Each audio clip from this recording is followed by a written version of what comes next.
स्वरचित कविताएं एवं motivational speech और स्टडी मटेरियल के लिए शेयर एंड सब्सक्राइब करें हमारा यूट्यूब चैनल धर्मेंद्र स्पेशल और बेल आइकन दबाना ना भूलें। नमस्कार, स्वागत है आप सभी का टीके चौहान स्पेशल टीवी पर।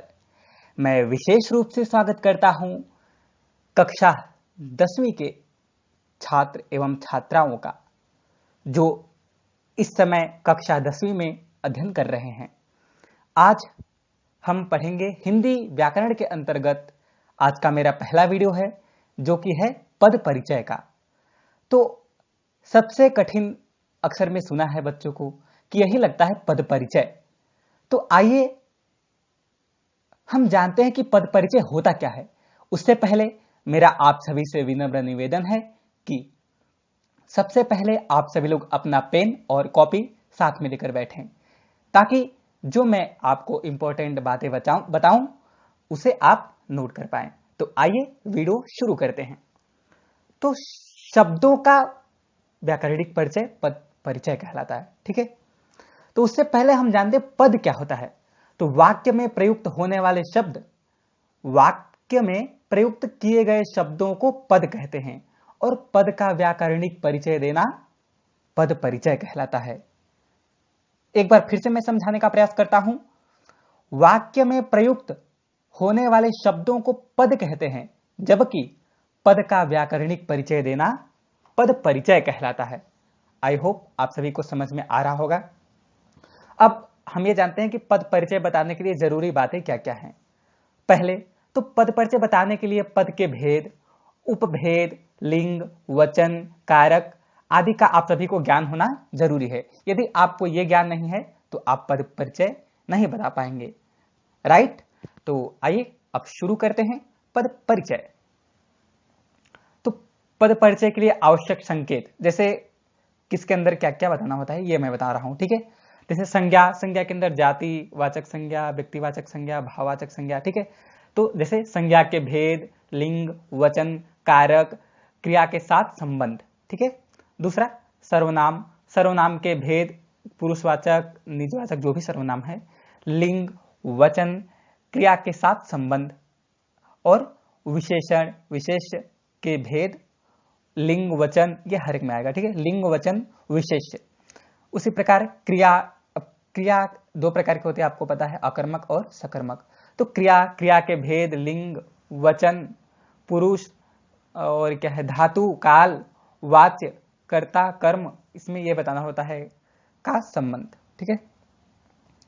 अब अव्यय, अव्यय तो आपको पता ही है, ठीक है। यदि ये सब जो होते हैं अव्यय होते हैं, तो अव्यय, अव्यय क्रिया विशेषण के भेद, फिर जिस क्रिया की विशेषता बताई गई हो उसके बारे में हमें बताना है कि इसके बारे में क्या निर्देश होगा।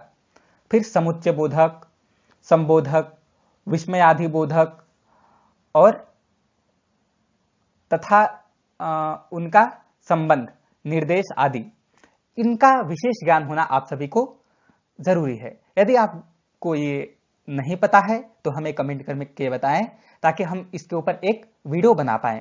तो आइए अब कुछ उदाहरण हम लेते हैं पद परिचय के। पहला है, हम अपने देश पर मर मिटेंगे। तो इसमें देखते हैं, हम सर्वनाम, कौन सा सर्वनाम है, तो उत्तम पुरुष, बहुवचन है, ठीक है।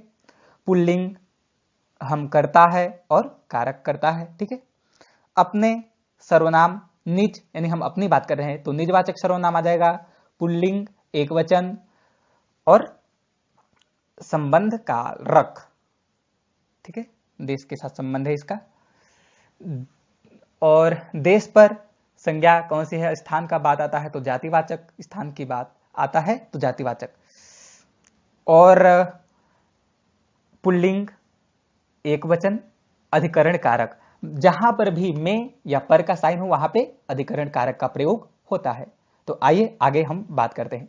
मर मिटेंगे, अकर्मक क्रिया, पुल्लिंग, बहुवचन, भविष्यकाल, और उत्तम पुरुष, अपूर्ण पक्ष।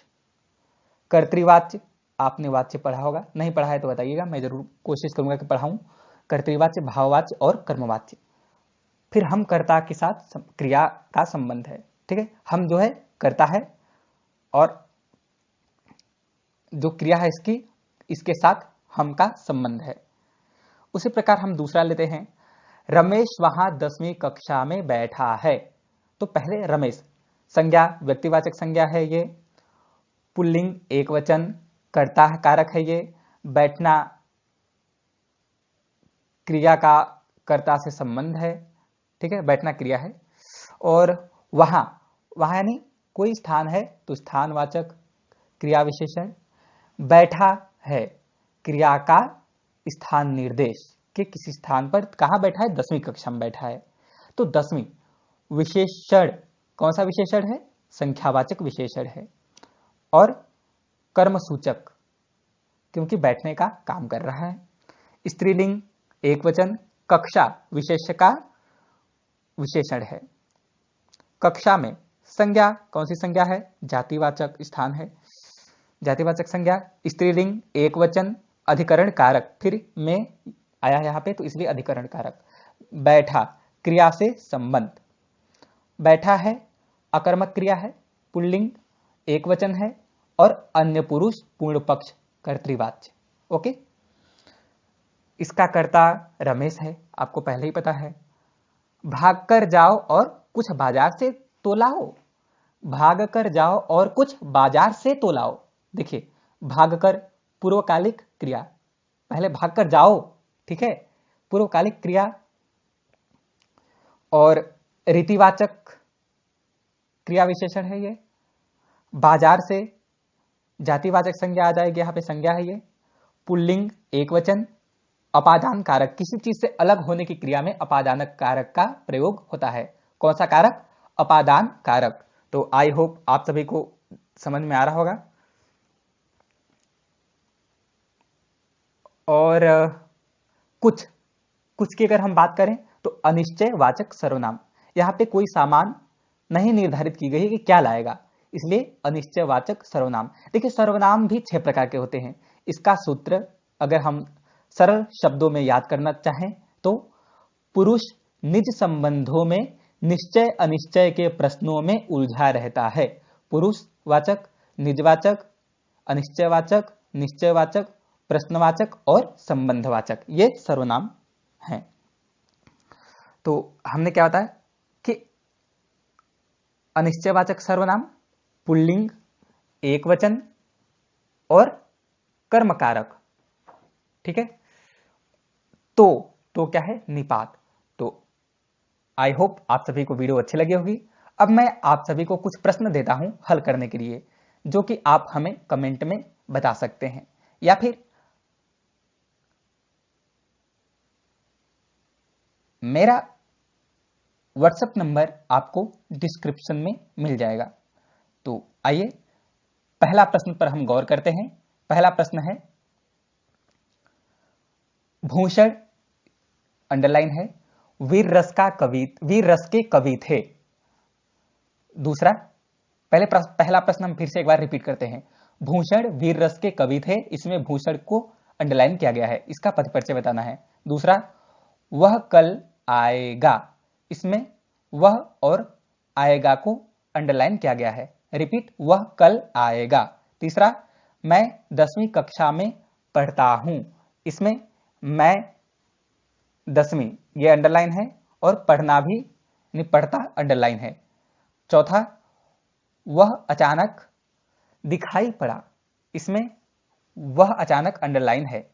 प्रश्न रिपीट, वह अचानक दिखाई पड़ा, इसमें वह अचानक अंडरलाइन है। आखिरी प्रश्न है, अभ्यास का आखिरी प्रश्न। तो प्रश्न है, यह पुस्तक किसकी है, इसमें यह अंडरलाइन है। तो बेस्ट ऑफ लक आपके एग्जाम के लिए। आइए अब आपकी बारी है अपने प्रश्नों का उत्तर देने के लिए। तो प्रश्न जल्दी से नोट करें और हमें हमारे व्हाट्सएप के थ्रू या फिर कमेंट करके इसका उत्तर जरूर बताएं। धन्यवाद।